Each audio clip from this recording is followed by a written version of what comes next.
নমস্কার বন্ধুরা, আজকে আবারও এসে গেছি নতুন একটা রান্নার ভিডিও নিয়ে। তো আজকে মাছের ঝাল বানাবো, কিভাবে বানাবো সেটি দেখাবো। তো আজকে করব হচ্ছে এই মাছগুলো আমার আগের দিনের ভাজা, এগুলো হচ্ছে পার্শে বাটা। তো এই মাছগুলো করব না, করব নিচের যে মাছটা আছে।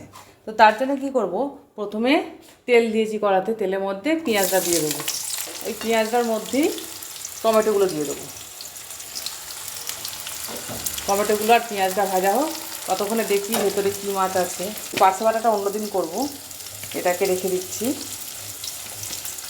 ডিমলা পার্শে বাটা ভীষণ টেস্ট, এগুলো আর একদিন বানিয়েছি এটা, কিন্তু এটা আজকে আর করবো না। আজকে এই যে পাবদা মাছগুলোকে ভেজে রেখেছি, তো এই মাছটা আজকে বানাবো, কালকে এই মাছটা করবো। এই মাছগুলো ভেজে রাখলে কি সুবিধা একটা হয়, একদিনই খাটনিটা পড়ে, কিন্তু মাছটা রান্নাবান্না করতে খুব সহজ হয়ে যায়। এই যে কথা বলতে বলতে এখানে পেঁয়াজ আর টমেটোটা ভাজা হয়ে গেছে। এখানে পেঁয়াজ আদা রসুনের পেস্ট বানিয়ে রেখেছি, পেস্টটা একটু জল দিয়ে ধুয়ে দেবো। মশলা দেখবেন মিক্সারের গায়ে মশলাটা অনেকটা লেগে থাকে। তো এবার এর মধ্যে বাকি মশলাগুলো অ্যাড করব।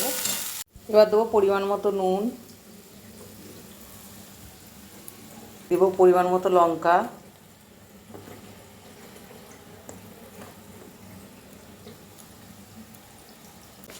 আর দেবো পরিমাণ মতো হলুদ। তো এবার মশলাটাকে ধিমি আঁচে কষাবো। খুব সহজেই যে ভাজা থাকলেও মানে তাড়াতাড়ি রান্নাটাও হয়ে যায়। এবার কিছুক্ষণ একে ধিমি আঁচে কষতে দেবো মশলাটা। এই যে ধিমি আঁচে মশলাটাকে কষালাম কিছুক্ষণ। এই যে মশলাটা গায়ে তেল ছেড়ে গেছে, মানে মশলা কষে গেছে। এইবার যেটা করব, মাছটা ঝালই বানাবো, তবে কয়েকটা আলু দিয়ে বানাবো। আলুটা দিয়ে এর উপরে মাছগুলো একে একে সাজিয়ে দেবো।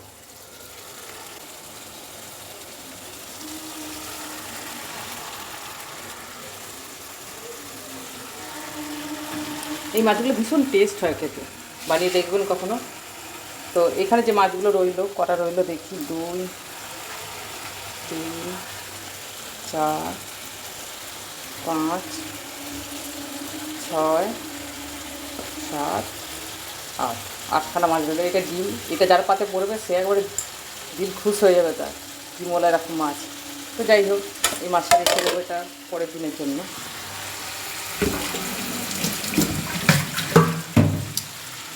তো এবার এর ওপরে হালকা একটু লেবু রস দিয়ে দেবো, অন্য স্বাদের করছি মাছটাকে একটু। ওই জন্য তেলের মধ্যে কোনো ফোড়ন দিইনি, শুধু পেঁয়াজ দিয়েছি, পেঁয়াজ ফোড়ন দিয়ে বসিয়েছি।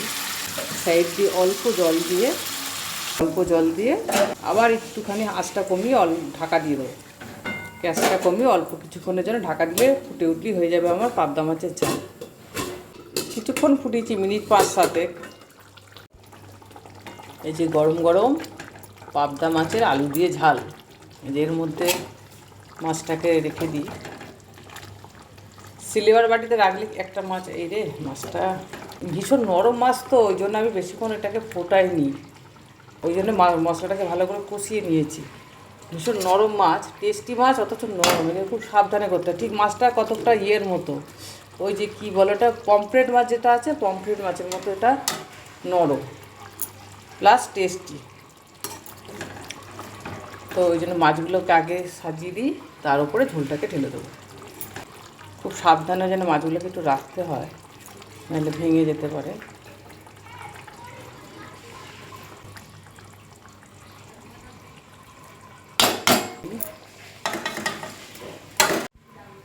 রেডি হয়ে গেছে আমার গরম গরম পাবদা মাছের ঝাল আলু দিয়ে। আর আজকে বানাবো, আজকে খুব একটা বেশি কিছু রান্না করব না, পাবদা মাছের ঝালটা করেছি। আর করবো এই যে মুসুরির ডালটা এবার বসাবো কড়াতে। আর করেছি সিম ভাজা, ডালের সাথে একটু ভাজা।